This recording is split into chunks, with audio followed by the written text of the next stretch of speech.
Hello મિત્રો, હું છું સૌજી લાઠિયા. તો મિત્રો, સિંહોર ગામે અત્યારે રામદેવજી બાપાની સમાધિનું આખ્યાન શરૂ થઈ ગયું છે. તો જો મિત્રો, તમને હું લેડીઝ પાત્રવાળા તૈયાર થાય બતાવું છું. અને જો ભાઈ, આ બધા લેડીઝ પાત્રવાળાનો વોર્ડ આ બાજુ છે. જે આ બાજુ બધા લેડીઝ પાત્રવાળા તૈયાર થાય છે, જુઓ. અને ઓલી સાઈડ બધા જેન્ટ્સ પાત્રવાળા તૈયાર થાય છે. તો પોતપોતાની રીતે તૈયારી કરે છે. અને મહીસાવાળા અશોકભાઈ છે ભાઈ, પછી વર્તેજવાળા ભાઈ છે, જુઓ. આવી રીતે બધા પોતપોતાની રીતે તૈયારી કરતા હોય છે. આ જો મહીસાના અશોકભાઈ છે, સગુણાનું પાત્ર પહેર્યું છે. અને મિત્રો, આ ભરતભાઈ છે મહીસાના. અને આને કોણનું ઓળખે? ભૂરીમાં અને બળુભાઈ. જો ભૂરીમાં છે ને, એ અનાજ નથી ખાતા, એટલે એ ફરાળ કરે છે. ત્યારે થાય છે અને ફરાળ કર્યા છે. આવી રીતનું છે ભાઈ. આખ્યાન બધું અત્યારે શરૂ થઈ ગયું છે. સગુણાની લગ્નને આજુબાજુ પહોંચી રહ્યું છે. તો ટૂંક સમયમાં અમે સગુણાનું લગ્ન થાય છે. અને આવી રીતે તૈયારી હાલે છે. સમાધિ આખ્યાન બહુ જોરદાર હાલી છે. આ ભાઈ તો ભોળાનાથ બન્યા છે. અને આવી રીતે તો બધા આ પુરુષ વાળ થાય. અને આ બધા પુરુષ તૈયાર થતા હોય. હા ભાઈ તને મિત્રો, હવે તમને બતાવું છું કે સગુણાબેન મંડપમાં પધાર્યા છે. અને સગુણાબેનના મંગળ ફેરા શરૂ થવાની તૈયારી છે. ગોર મહારાજ કહે છે, કન્યા પધરાવો સાવધાન. અને ત્યારે ભાઈ અમારે બળુભાઈ અને મેહુલભાઈ અને આલુભાઈ એ ગીતની જમાવટ કરી છે. સાંભળો, હવે તમને ગીત સંભળાવું છું.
તો મિત્રો, હવે સગુણાબેનના મંગળ ફેરા પૂરા થયા છે.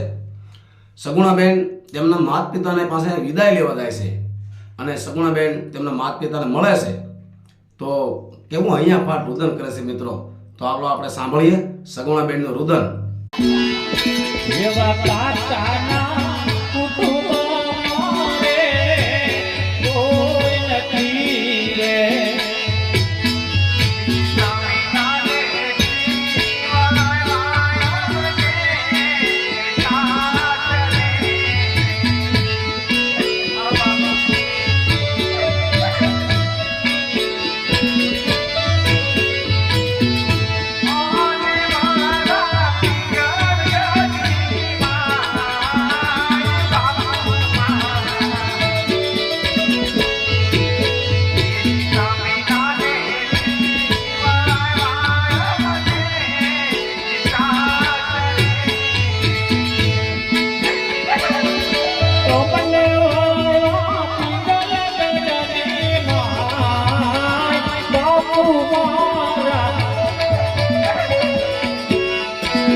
જવે